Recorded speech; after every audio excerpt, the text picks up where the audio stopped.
Hello everyone, welcome back to another Michael YDT video. Today we're going to be discussing San Andreas Law, but in a slightly different version than what you're used to. I've got two people with me. I'm of course Michael, and I will let the other two introduce themselves. Whoever wants to take first. I'm Jacob, the community owner and director of SAL. And I'm Husky. I'm the department coordinator. So today, as you can see, we're discussing San Andreas Law roleplay. We've done videos on SAL before, a lot of on-duty and off-duty videos. Today we're just going to do a bit like a Q&A. I'm going to pretend I've never been a part of SAL and ask these two questions that people that want to join SAL may ask, and make these two answer them, so that if you don't have the answers to these questions, you've now got them in a video, just in case people might have questions on how to join or how to do certain things within the community.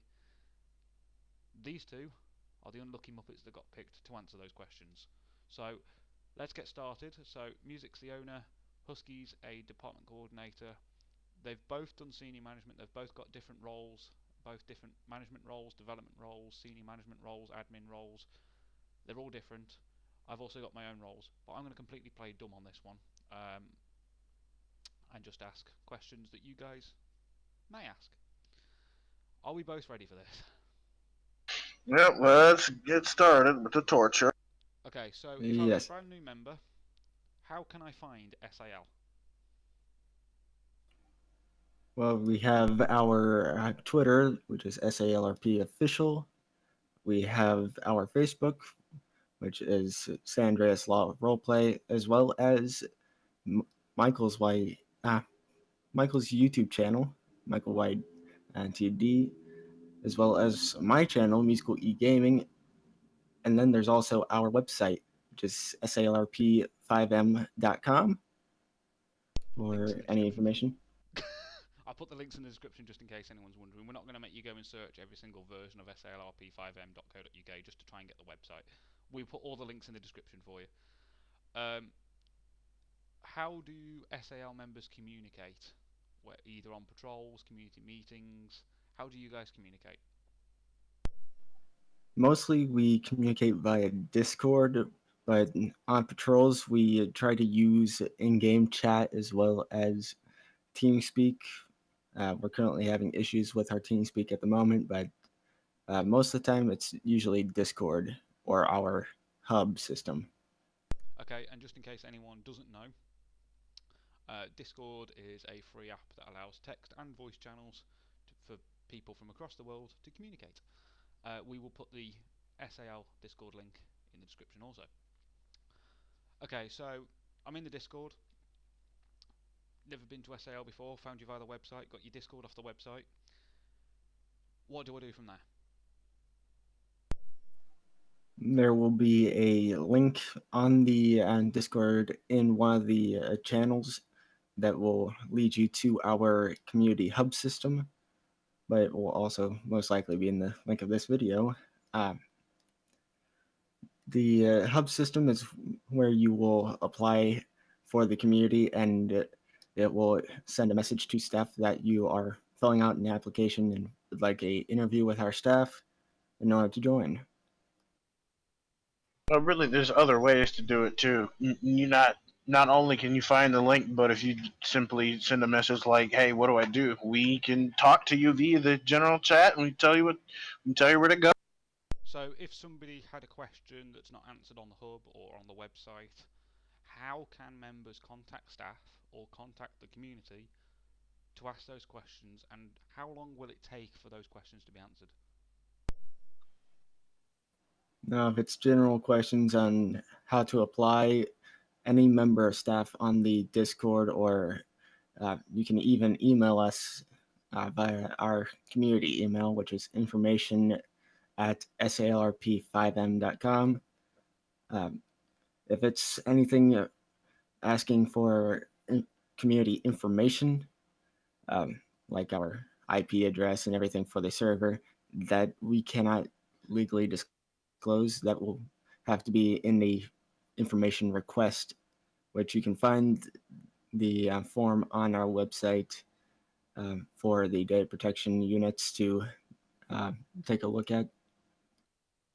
Okay, so what is included in the interview? What sort of questions are asked in interview, or what is done during an interview, and what are you trying to find out when you do an interview?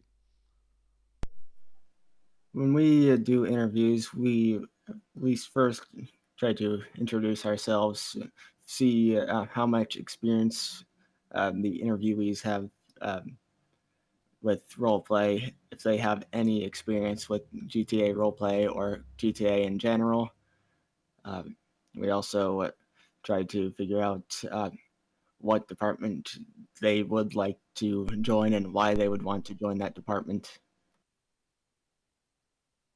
Okay, so during the interview or during the application process, at some point there will be a question: what departments do you want to join? What departments does SAL have, and which ones can people join?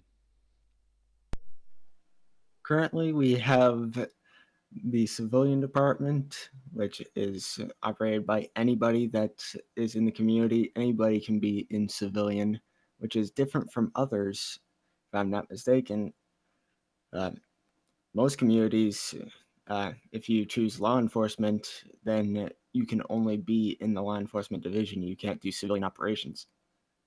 Civilian operations will do mostly just everyday life, as well as if you are dedicated to civilian operations, you can do the criminal activity and actually run the criminal underworld of the um, world of San Andreas. But we also have fire department as well as law enforcement, and we also have the most important department, which is communications, to tell units where they need to go and what they have in store. When you're doing an interview, who tends to attend an interview?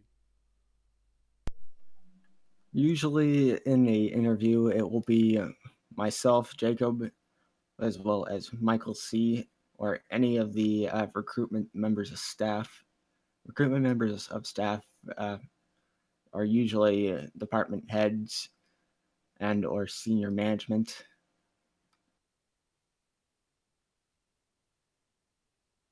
So when I make an application, does the information get held anywhere? Does it?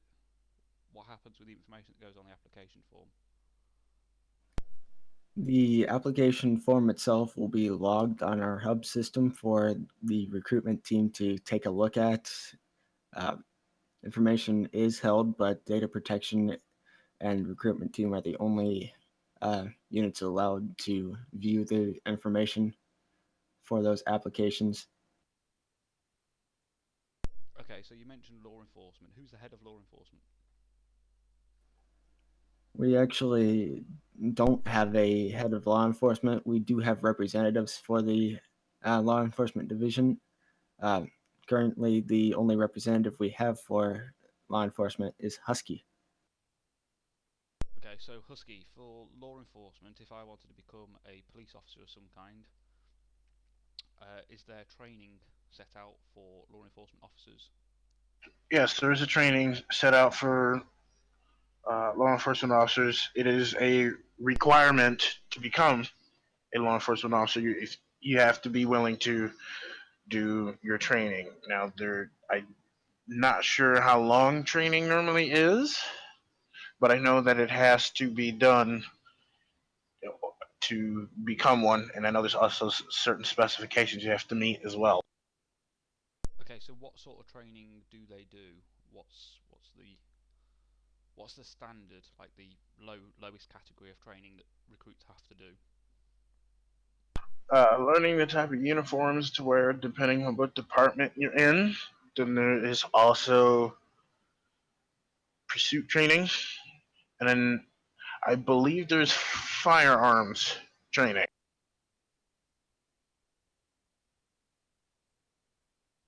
Okay, so is there any specialist certifications that guys can do, or law enforcement officers that they can do within SAL? That's a generalised question for both people. You both can answer that. For law enforcement, there are two um, specifications that are going to be for pursuit, tactics, which are the star pursuit system as well as spike strips.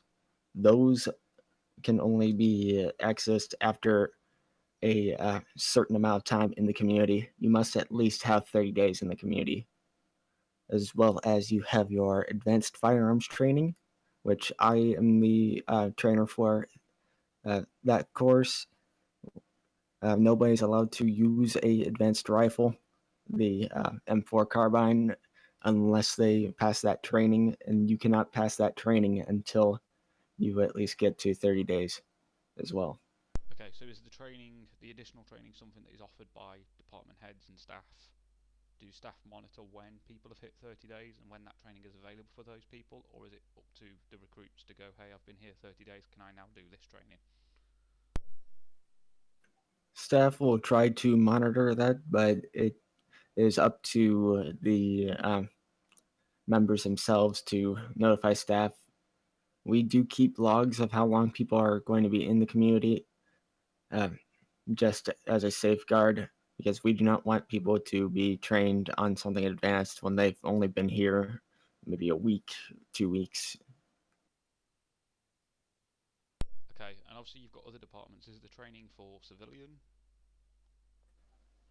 There is minimal training for civilian, going through how to set up characters and what type of RPs you can and cannot do as a civilian.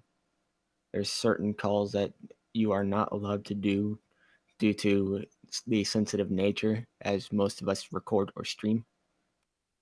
Okay, so obviously there's limitations when people are recording or streaming. What about just in general when people aren't recording or streaming? If someone just wants to get on the server, do they have to have permission to enter the server? Nobody needs to have permission to enter the server unless developers say that there's certain rules. Okay, and how can people identify developers or admins? The developers will actually have a Delta call sign, and admins will be going by the call sign 20, and then whatever their unit number is. We operate a dual number system for So our law enforcement as well as admin. if law enforcement or an emergency service member of staff, such as fire, law enforcement, security, or whatever, is on the radio channels and they hear 2004 on the radio, is that a police unit or is that an admin? That is an admin call sign. Are members allowed to radio admins, or is that something that's purely just for admins to communicate with each other? Is that for every member to radio an admin? Is that something like an alert? You know, if they spot a problem and they need to contact an admin, can they do that via the radio channel, or is there a set procedure for them doing that? They can do that through the radio channel, but it is for emergency use only. Okay, and roughly how many admins has SAL got? We have a small number of admins, but I cannot actually I cannot divulge that information. That has to be put into a information request. Okay, so if people wanted to find that information, how would they do that? We have the Freedom of Information request on our website. Is that a form? Yes, it will be a form attached to our website for people to fill out. It will be answered only by the data protection officers. Nobody else will see those forms, and data protection unit will get back to whoever submits the form with their answer. Okay, so you've got civilian and law enforcement. You've also got dispatchers. What's the training for, or what's the process for becoming a dispatcher? For communications, the training goes through different aspects, like how to actually dispatch units. You have a long, extensive process developed by uh, our dispatch director to be as realistic and to keep units safe. Because safety is the number one key point for the communications department, keep the units safe as well as the public safe. We should probably also just add, just for the purpose of this video, I'm playing completely dumb. I am actually the dispatch director and also fire chief. So when music says, or Jacob turns around and says the dispatch director, he is talking about myself. Um, okay, so there's training for that. In the training, what do they cover? Because obviously dispatchers have different jobs and different roles within SAL. For the dispatch training, it's for the pursuit management. Of course, you need to be trained on the things to look out for whenever a pursuit happens to make sure units are kept safe. You need to learn how to assess the risks of pursuits and other calls, which will determine what units to send, how many units to send, and where to place them. It's a bit like a strategy plan to The ensure communication crew safety and obviously member safety. Now, communications is split up into several departments. You have the dispatchers, which deal with the police calls, and then you have the fire control, which deals with fire and EMS units. They will dispatch whatever unit is called in, whether it's for a medical emergency or a fire emergency, as well as we have the air traffic control section that deals with the control of the air units as well as control of the airports around San Andreas. Okay, so we've got civilian, law enforcement, and dispatchers. There's a department missing. What is that department? The the fire department, we actually have a fire department that operates our fire apparatuses as well as the medical apparatuses.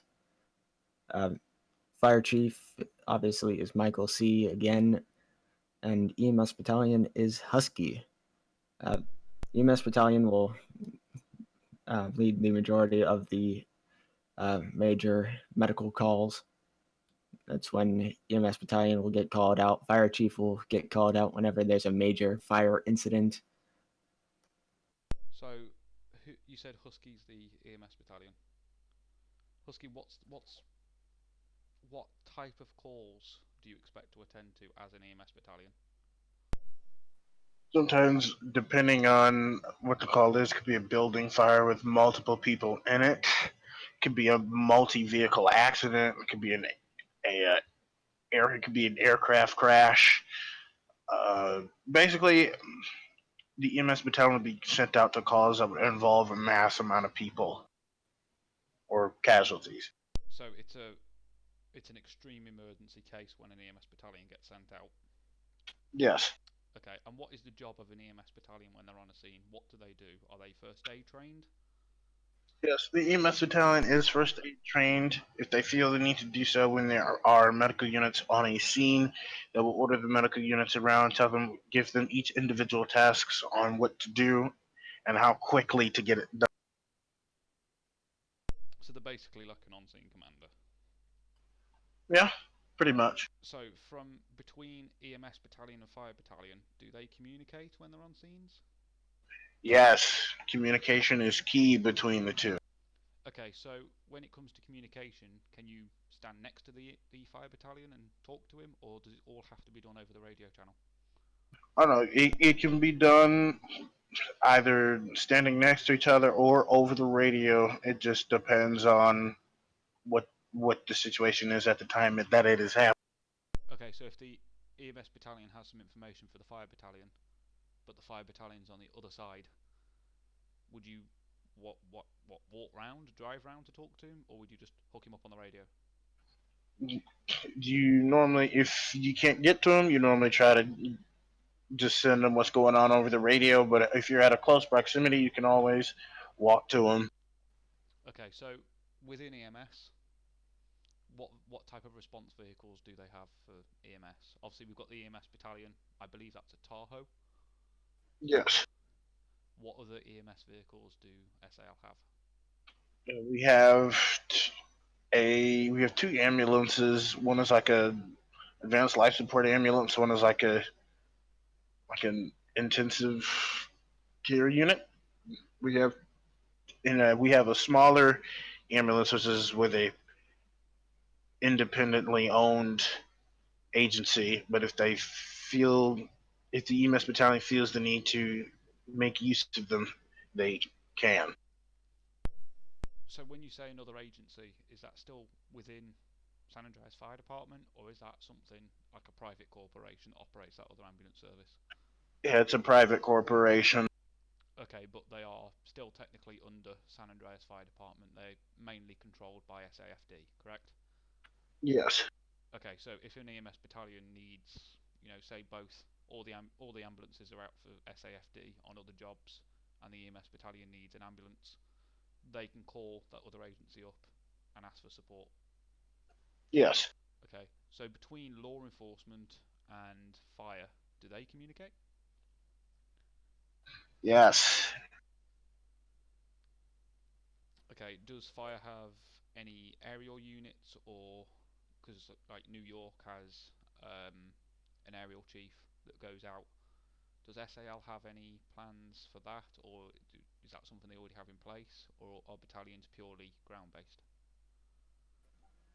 Currently, battalions are ground based, but we are in the process of looking for some aerial units for both medical and fire. Okay. Uh, the hub system, is that something that SAL's purchased, or is that something that SAL's developed purely on their own?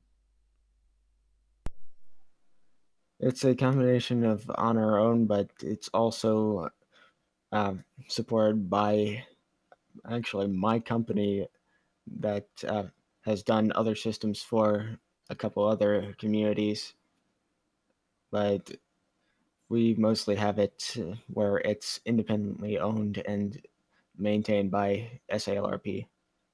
Okay, so it's not one of these external corporation CADs or hub systems, it's all integrated into one custom system that SAL owns and operates. Currently, we are using an external CAD, but we are in development of our own integrated into the hub system.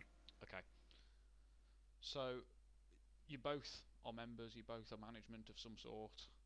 Um, what are your job roles when you're on a patrol as management? What are management in the server maintaining or looking out for, or what are your job roles?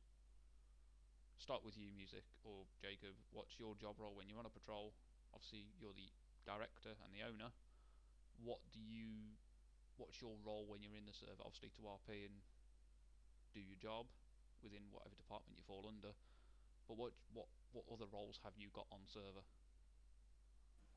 I'm actually here to maintain the stability of the server, make sure everything is working to the best of its ability, script wise, as well as keeping people from breaking major rules that could get the community in trouble legally, as SALRP is legally under my personal name. Okay, so Husky, you've you're a division leader, department leader. What are you doing on the patrol? What's your job role when you're on a patrol? And you've got Well, my six job, to seven guys on a patrol. What do you do? I just basically make sure that all the departments aren't doing what they're supposed to do. They're sticking to SOP, making sure that they're not breaking RP or or the technical term fail RP. I try to make sure to prevent that doesn't happen. To make sure that each and every single person who RPs does it correctly and does it with a passion. So when people are on a patrol on the SAL server, is there like a patrol commander or someone that will take control of the situation and make sure if there is an issue on the server, is there a way for members to find out that there's an admin dealing with something? Yes, when there is an admin dealing with an issue, there usually will be what is known as a 10-3, which is a hold for any traffic on the radio so that staff can communicate to other members as well as to communicate amongst staff to try to fix the problem. Okay, and is the SAL server whitelisted or is it an open public server? The SAL server is actually a whitelisted community. Okay, is there any reason for the whitelist? The reasons for the whitelist is also, well, because most of our stuff is copyrighted. We do not want people to just go in and find out what scripts we're using, uh, steal our scripts, because we've had issues in the past with public servers. Our server was public for the longest time, and we've had stuff taken from us. So it's just to safeguard the community, safeguard our information. Okay. Husky, do you have anything else to add? Um, Only thing I have to add is, SALRP is a great community, so if I recommend it. Well, if you feel you want to join an RP server, SALRP is the way to go. We should also add as well, Husky, you do own and operate your own community. We have done a video on that, and hopefully me and Husky can team up and do the same sort of thing for Gateway Roleplay. We'll I will make an introduction video before we release that. Me and Husky need to sit down and do a recording for that. Music, have you got anything else to add? The fact that our community is actually 18 plus at this moment.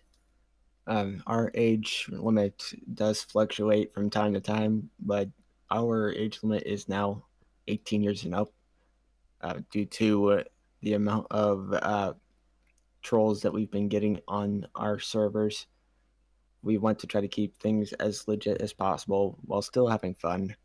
It's not just being serious all the time, it's about having fun with what you're doing. Okay, and obviously people on my channel have seen the off-duty videos. Is that something that SAL is going to roll out again or continue doing? We're planning on doing some off duty stuff, but it's going to mostly be patrols. There will be the odd off duty video here and there on either uh, this channel or on my personal channel. Okay, so music streams and records, he's on Twitch and on YouTube. I'll put all of his links down in the description. Husky streams on Twitch with Gateway. I believe you are part of the media team to stream on SAL, correct? Yes.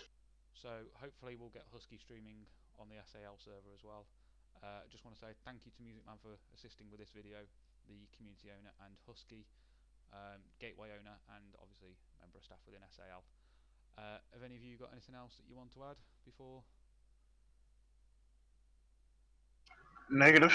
Don't all talk at once. Okay, Husky's out. Music.